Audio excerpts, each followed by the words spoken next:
नमस्कार मंडळी, रंगभूमी.com वर आपल्यासोबत आहे मी काय वेगळा परिचय देऊ, रोहिणी अट्टंगडी मॅम. मॅम, नमस्कार. तुमचं खूप स्वागत आहे रंगभूमी.com वर. नमस्कार. नमस्कार. आविष्कारचा आज एवढा मोठा 3 हो. नावाचा एक कार्यक्रम सोहळा झाला हो. आणि त्याचा समारोप होता आणि हो. इतकं सुंदर सांगते का आपण नाटक ऐकलंय. हो. एक साधारण हा तुम्हाला तुम्ही अध्यक्ष आहात, ऑफकोर्स आविष्कारच्या अध्यक्ष आहेत रोहिणी मॅम.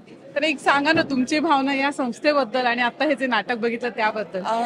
ऍक्च्युली संस्थेबद्दल भावना म्हणजे ही आमचीच संस्था आहे. आम्ही नॅशनल स्कूल ऑफ ड्रामामधून 74ला 74 साली जेव्हा आम्ही आलो, मी आणि जयदेव, तर ते याच संस्थेशी आमचं नातं जुळलं आणि याच संस्थेमध्ये सरांनी वर्कशॉप्स वगैरे केली. यांच्याबरोबर मी अनेक नाटकं केली आणि मुंबईत पाय रोवण्याचं काम हे थोडंसं याच संस्थे मधून झालेलं आहे असं मी सांगेन.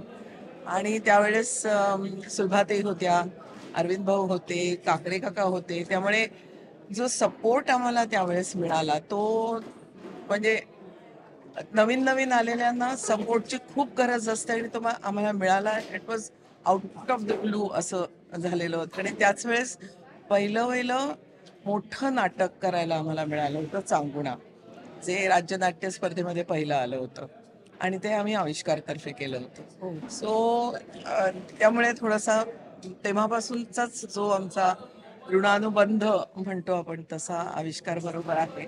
आणि आता मला ऍक्च्युली बसवलेलं आहे इथे, कारण सिनियर पैकी मला वाटतं मी आहे असं. त्यामुळे पण आविष्कार लॉकडाऊनच्या आधी खूपच आमचं कार्य होतं, काम होतं. काकडे काका पण होते त्यावेळेस. पण लॉकडाऊन झाल्यानंतर थोडंसं जे कमी झालं, कारण आमच्या हातातून ती जागा सुद्धा, तिथं आम्ही परफॉर्म करायचो छोटानी मार्गला म्युन्सिपल स्कूलमध्ये. ती परमिशन आमची काढून घेतली. आम्हाला फक्त ऑफिसला जागा मिळाली. त्यामुळे जागेचा हा प्रश्न आविष्कारच्या समोर परत उभा राहिला होता.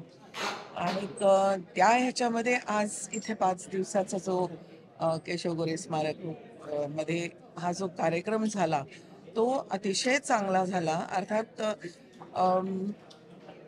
आविष्कार माहीम मध्ये आमचा कार्यक्रम इथे, त्यामुळे तिकडच्या ऑडियन्सला इथे कितपत येता आलं मला माहिती नाही. पण तरी सभागृह तरी खचाखच हो, भरलं आज तर भरलं होतं, पहिल्या दिवशी भरलं होतं. मध्ये थोडस काही प्रयोग. पण ही जी थीम आहे, तीचा आवाज, ही अत्यंत आज महत्वाची आहे असं मला वाटतंय. कारण मी आता 4-चौघीसारखं नाटक करते, जे 30 वर्षापूर्वी लिहिलेलं आहे आणि तरीही ते 30 वर्ष उलटून गेल्यानंतर सुद्धा ते आजचं वाटतंय. हे आता काय म्हणायचं याला, म्हणजे जो परिस्थिती फार बदललेली नाही आपली सामाजिक किंवा स्त्रियांच्याकडे पाहण्याची. तसं पाहायला गेलं तर स्त्रियांच्याकडे पाहण्याची नजर फार म्हणजे फार काळापासून ती तशीच आहे आपल्याकडे, आणि ती पुढच्या काही 100 वर्ष बदलेल असं मला तरी वाटत नाही. हे अगदी नेगेटिव्हली किंवा भयंकर यांनी बोलतीये, निराश होऊन बोलतीये असं नाही. पण जे आत्तापर्यंतची जी धडपड आहे स्त्रीची, ती इक्वल राईट्स मिळाल्यानंतर सुद्धा तीच आहे.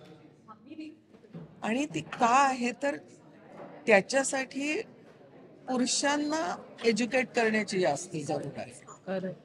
हे फक्त स्त्रीनी बंड करून काही होणार नाहीये असं मला स्वतःला वाटतं. कोणाचं मत वेगळं असेल, आय डोंट नो.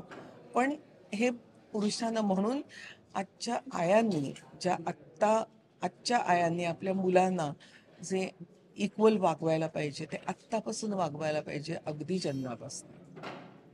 म्हणजे आणि त्यांच्या मनामध्ये स्त्रीविषयी ती भावना येऊ देता कामा नाहीये. कारण हे आजच्या पिढीचं काम आहे असं. एनिवे, फार डायग्रेस झालो आपण, पण तरी सुद्धा पण. आणि त्यामुळे हा तिचा आवाज हे जास्त महत्वाचं आहे. आणि वेगवेगळ्या तऱ्हेने इथे कार्यक्रम म्हणजे एकांकिका सादर केल्या गेल्या.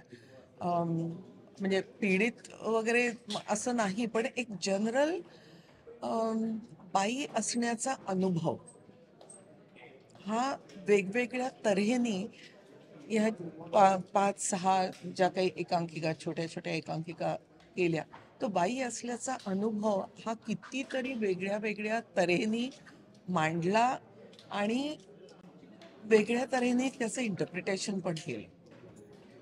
आणि म्हणजे जसं आता शेवटी आपण बघितलं सांगते एकामध्ये संसार वाटतं 100 वर्षापूर्वी जन्मलेली आणि तिची जी कहाणी आहे ती कहाणी आणि शेवटी ही मानसी म्हणून जेव्हा बोलली ती काही वेगळी वेगळी नाहीये. नाहीये.